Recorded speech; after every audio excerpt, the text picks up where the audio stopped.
किसी शहर के रेलवे स्टेशन पर एक भिखारी रहता था। वो वहां आने जाने वाली रेलगाड़ियों में बैठे यात्रियों से भीख मांगकर अपना पेट भरता था। एक दिन जब वह भीख मांग रहा था तो सूट बूट पहने एक लंबा सा व्यक्ति उसे दिखा। उसने सोचा कि यह व्यक्ति बहुत अमीर लगता है, इससे भीख मांगने पर यह मुझे जरूर अच्छे पैसे देगा। वह उस लंबे व्यक्ति से भीख मांगने लगा। भिखारी को देखकर उस लंबे व्यक्ति ने कहा, तुम हमेशा मांगते ही रहते हो, क्या कभी किसी को कुछ देते भी हो? भिखारी बोला, साहब मैं तो भिखारी हूं, हमेशा लोगों से मांगता ही रहता हूं, मेरी इतनी औकात कहां कि किसी को कुछ दे सकूं। लंबा व्यक्ति बोला, जब किसी को कुछ दे नहीं सकते तो तुम्हें मांगने का भी कोई हक नहीं है। मैं एक व्यापारी हूं और लेन देन में ही विश्वास करता हूं। अगर तुम्हारे पास मुझे कुछ देने को हो तभी मैं तुम्हें बदले में कुछ दे सकता हूं। इतना कहने के बाद वह लंबा आदमी ट्रेन में बैठकर चला गया। इधर भिखारी उसकी कही गई बात के बारे में सोचने लगा। उस लंबे व्यक्ति के द्वारा कही गई बात उस भिखारी के दिल में उतर गई। वह सोचने लगा कि शायद मुझे भीख में अधिक पैसा इसीलिए नहीं मिलता क्योंकि मैं उसके बदले में किसी को कुछ दे नहीं पाता हूं। लेकिन मैं तो भिखारी हूं, किसी को कुछ देने लायक भी नहीं हूं।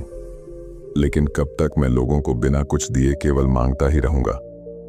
बहुत सोचने के बाद उस भिखारी ने निर्णय किया कि जो भी व्यक्ति उसे भीख देगा उसके बदले में वह भी उस व्यक्ति को कुछ जरूर देगा। लेकिन अब उसके दिमाग में यह प्रश्न चल रहा था कि वह खुद भिखारी है तो भीख के बदले में वह दूसरों को क्या दे सकता है। इस बात को सोचते हुए 2 दिन हो गए, लेकिन उसे अपने प्रश्न का कोई उत्तर नहीं मिला था। तीसरे दिन जब वह स्टेशन के पास बैठा हुआ था तभी उसकी नजर कुछ फूलों पर पड़ी जो स्टेशन के आसपास के पौधों पर खिल रहे थे। उसने सोचा, क्यों ना मैं लोगों को भीख के बदले कुछ फूल दे दिया करूं। उसको अपना यह विचार अच्छा लगा और उसने वहां से कुछ फूल तोड़ लिए। अब वह ट्रेन में भीख मांगने पहुंचा। अब जब भी कोई उसे भीख देता तो उसके बदले में वह भीख देने वाले को कुछ फूल दे देता। उन फूलों को लोग खुश होकर अपने पास रख लेते थे। अब भिखारी रोज फूल तोड़ता और भीख के बदले में उन फूलों को लोगों में बांट देता था। कुछ ही दिनों में उसने महसूस किया कि अब उसे बहुत अधिक लोग भीख देने लगे हैं। वह स्टेशन के पास के सभी फूलों को तोड़ लाता था। जब तक उसके पास फूल रहते थे तब तक उसे बहुत से लोग भीख देते थे, लेकिन जब फूल बांटते बांटते खत्म हो जाते तो उसे भीख भी नहीं मिलती थी। अब रोज ऐसा ही चलता रहा। एक दिन जब वह भीख मांग रहा था तो उसने देखा कि वही लंबा व्यक्ति ट्रेन में बैठा है जिसकी वजह से उसे भीख के बदले फूल देने की प्रेरणा मिली थी। वह तुरंत उस व्यक्ति के पास पहुंच गया और भीख मांगते हुए बोला, आज मेरे पास आपको देने के लिए कुछ फूल हैं, आप मुझे भीख दीजिए तो बदले में मैं आपको कुछ फूल दूंगा। उस लंबे व्यक्ति ने उसे भीख के रूप में कुछ पैसे दे दिए और भिखारी ने कुछ फूल उसे दे दिए। उस लंबे व्यक्ति को यह बात बहुत पसंद आई। वह बोला, वाह क्या बात है, आज तुम भी मेरी तरह एक व्यापारी बन गए हो। इतना कहकर फूल लेकर वह लंबा व्यक्ति अपने स्टेशन पर उतर गया। लेकिन उस लंबे व्यक्ति द्वारा कही गई बात एक बार फिर से उस भिखारी के दिल में उतर गई। वह बार बार उस लंबे व्यक्ति के द्वारा कही गई बात के बारे में सोचने लगा और बहुत खुश होने लगा। उसकी आंखें अब चमकने लगीं। उसे लगने लगा कि अब उसके हाथ सफलता की वह चाबी लग गई है जिसके द्वारा वह अपने जीवन को बदल सकता है। वह तुरंत ट्रेन से नीचे उतरा और उत्साहित होकर बहुत तेज आवाज में ऊपर आसमान की तरफ देखकर बोला, मैं भिखारी नहीं हूं, मैं तो एक व्यापारी हूं, मैं भी अमीर बन सकता हूं। लोगों ने उसे देखा तो सोचा कि शायद यह भिखारी पागल हो गया है और अगले दिन से वह भिखारी उस स्टेशन पर फिर कभी नहीं दिखा। लेकिन 6 महीने बाद इसी स्टेशन पर 2 व्यक्ति सूट बूट पहने हुए यात्रा कर रहे थे। दोनों ने एक दूसरे को देखा तो उनमें से एक ने दूसरे से हाथ मिलाया और कहा, क्या आपने मुझे पहचाना? दूसरा व्यक्ति बोला, नहीं, क्योंकि मेरे हिसाब से हम लोग पहली बार मिल रहे हैं।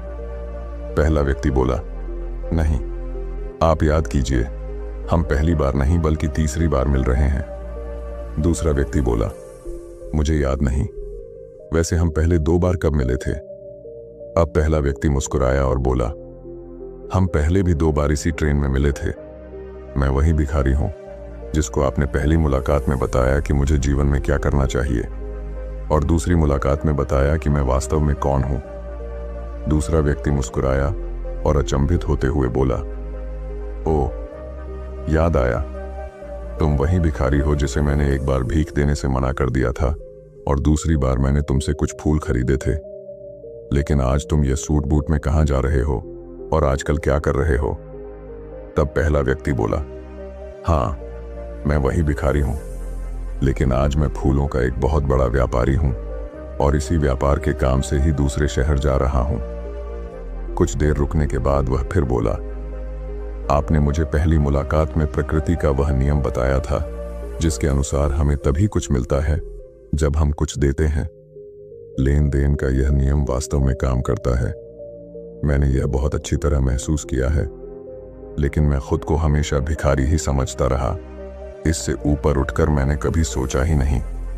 और जब आपसे मेरी दूसरी मुलाकात हुई तब आपने मुझे बताया कि मैं एक व्यापारी बन चुका हूं। अब मैं समझ चुका था कि मैं वास्तव में एक भिखारी नहीं बल्कि व्यापारी बन चुका हूं।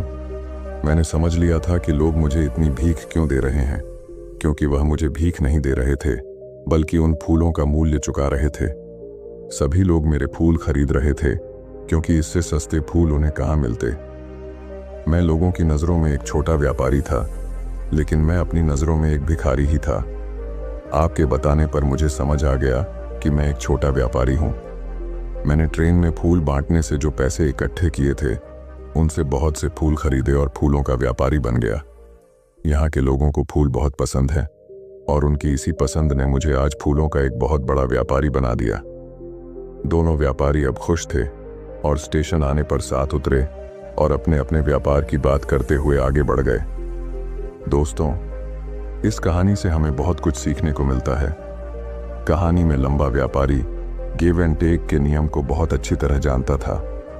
दुनिया के सभी बड़े व्यापारी इसी जीवन के नियम का उपयोग करके सफल हुए हैं। इस फॉर्मूले को उसने भिखारी को भी बताया। भिखारी ने इस प्राकृतिक नियम को अपना लिया और इसका असर उसके जीवन में साफ दिखाई देने लगा। उसने अपनी सोच बदली और उसकी जिंदगी बदल गई। यह कहानी हमें बताती है कि हम यदि अपनी सोच बदल लें तो कुछ भी हासिल किया जा सकता है। यदि हम खुद को छोटा समझते रहेंगे तो हम हमेशा छोटे ही बने रहेंगे। बड़ा बनने के लिए हमें अपनी सोच को बदलना होगा और खुद के बारे में बड़ा सोचना होगा। कहानी का सार यह है कि सफलता आपकी सोच में छुपी होती है। खुद का आत्मसम्मान जगाइए, अपनी सोच को बड़ा बनाइए और देखिए कैसे आप सफलता के शिखर पर पहुंच जाते हैं।